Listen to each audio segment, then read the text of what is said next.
10 দিন সময়সীমা। এর মধ্যে সরকার শহরের বুকে স্থায়ী ট্যাক্সি স্ট্যান্ড না তৈরি করে দেয় তবে পুরসভা, লালবাজার ও পরিবহন ভবন ঘেরাও করা হবে। ওই দিন বন্ধ থাকবে শহরের ট্যাক্সিও। নিজেদের মধ্যে এক বৈঠকের পর ট্যাক্সি সংগঠনগুলির যৌথ সংগ্রাম কমিটি এই হুঁশিয়ারি দিল। তাদের আরও দাবি, কোনো রাজনৈতিক দল বন্ধ থাকলে যদি সরকার লিখে দেয় গাড়ির ক্ষতিপূরণ সরকার দেবে, তাহলেই তারা রাস্তায় গাড়ি বার করবে।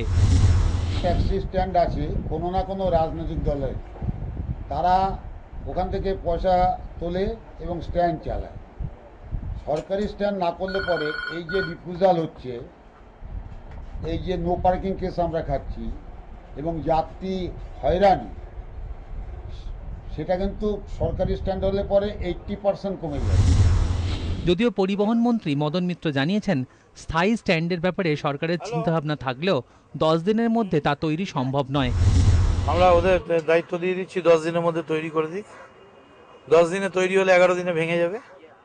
আসলে ওরা পাইলিং আর ঠিকাদারির ওই যে মানে সিভিল ইঞ্জিনিয়ারিং সম্বন্ধে ওদের ধারণা কম। একটা বাড়িতে ছোট্ট একটা ঢালাই দিলে তাকে 2 মাস জল খাওয়াতে হয়। আমরা কাজটা যাতে তাড়াতাড়ি হয় দেখবো, এবং বাস স্ট্যান্ড করা তো, ট্যাক্সি স্ট্যান্ড করা তো আমরা ডিসিশন নিয়েছি। তাদের দাবি মানা না হলে 10 দিন পরে ফের নিজেদের মধ্যে বৈঠক করবে যৌথ সংগ্রাম কমিটি। তারপর সিদ্ধান্ত নেবে সেপ্টেম্বরের 10 না 11 কোন দিনটি তারা বেছে নেবে আন্দোলনের জন্য। ক্যামেরায় অপূর্ব মাঝির সঙ্গে বিমান চক্রবর্তী, নিউজ টাইম।